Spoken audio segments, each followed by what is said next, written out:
জন্মদিন আছে বুঝলে।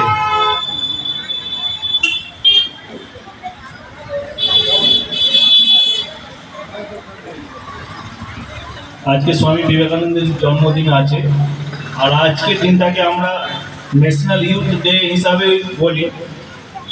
ন্যাশনাল ইউথ ডে আজকেই আমরা পালন করি। তো আজকে যে প্রোগ্রামটা করা হচ্ছে রৌদ্র ছায়া ক্লাবের পক্ষ থেকে, সেইখানকার সদস্যবৃন্দকে আমি খুব সাধুবাদ জানাচ্ছি এই প্রোগ্রামটা করার জন্য। কেন আজকালকার যা জেনারেশান দেখছি যে এগুলো আস্তে আস্তে সব ভুলেই যাচ্ছে, যে আজকে বিবেকানন্দের জন্মদিন আছে বা একটা পালন করা, এগুলো খুব কমে যাচ্ছে এখন যে অবস্থা। তো আজকে যারা অতিথি উপস্থিত আছেন সবাইকে আমি অভিনন্দন জানাচ্ছি। আমি বেশি না কিছু বলতে চাই, যে দু চারটে পয়েন্টই আমি বলতে চাই। প্রথম কথা, যে স্বামী বিবেকানন্দজি যে ওনার যে আদর্শ, ওনার যে অ্যাচিভমেন্ট, এটা 1 ঘন্টা 2 ঘন্টার মধ্যে শেষ করা যাবে না। তো আমি 2-3টেই পয়েন্ট বলতে চাই। প্রথম পয়েন্ট যেটা আমি দেখলাম, পড়লাম, শুনেছি, যে focus on your target.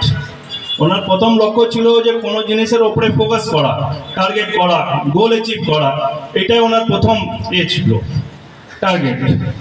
Number 2, respect women.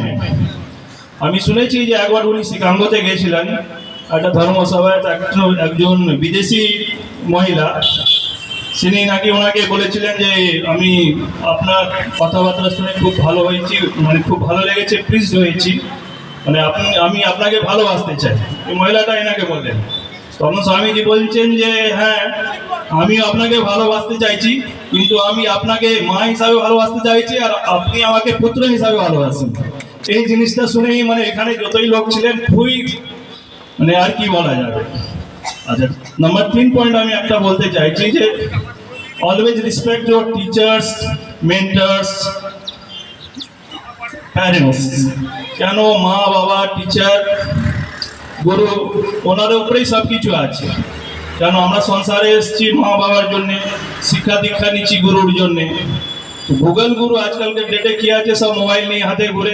Google গুরু আমাদেরকে কি করতে পারে, কোনো জিনিস যদি আমরা ভুলে যাই বা কোনো, ওটা আমাকে মার্গদর্শক দিতে পারে, কিন্তু গুরু যিনি হন উনি আমাদেরকে জ্ঞান দিতে পারেন। ওই জন্য গুরুকেই সবচেয়ে বড় বলা যায়।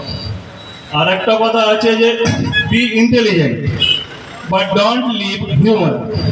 আমরা সোসাইটিতে দেখি অনেক লোকই আছেন, ভালো পড়াশোনা করেছেন, খুব ভালো র্যাঙ্কে আছেন, কিন্তু সমাজে ওনার কোনো অস্তিত্ব নেই, সমাজে ওনাকে কেউ কোনো ভ্যালুলেস। তো ওইটা আমি চাই না। যদি কেউ একজন রিক্সাও চালায় বা কেউ একজন হেলিকপ্টার চালাচ্ছে, কিন্তু আমরা বলবো যে দুজনই সোশ্যাল ওয়ার্কার, দুজনকেই সমাজের জন্য কিছু করা উচিত। সেটাই বলে আমি বক্তব্যকে ধন্যবাদ জানাচ্ছি। সবাইকে ধন্যবাদ।